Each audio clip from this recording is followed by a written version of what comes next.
zua pa khan kum so ti tung sian ma in hong siam hi e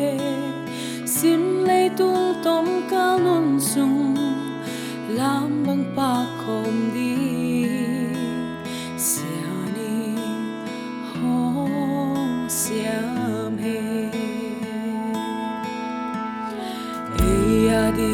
ngọc na ding ni thak hong suak ding a xua bao lung lao ken na von tôi te han lung hong chiam nu san ma siang a thu ngien ze lu zua kong i zua na von tôi te a đi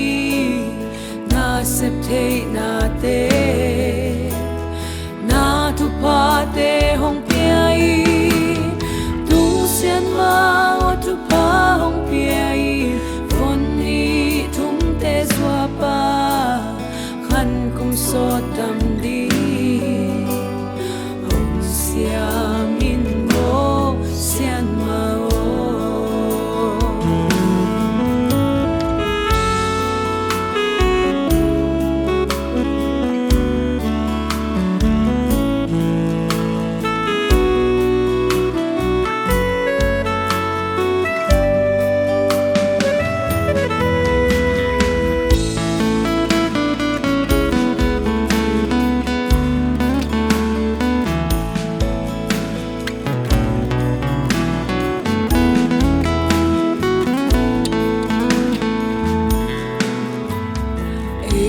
ding ngọc na ding ni thak hong suak ding a zua pao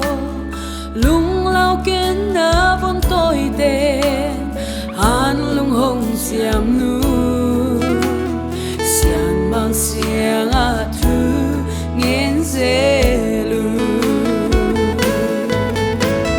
zua kong i zua na von tôi te a đi na sep te na te na thu pa te hong pia i tung sian ma o thu pa hong pia i von ni thum te zua pa khan kum so tam di hong siam in mo sian ma o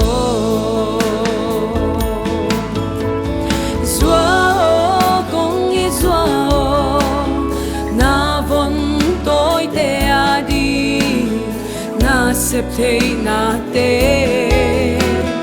na thu pa te hong pia i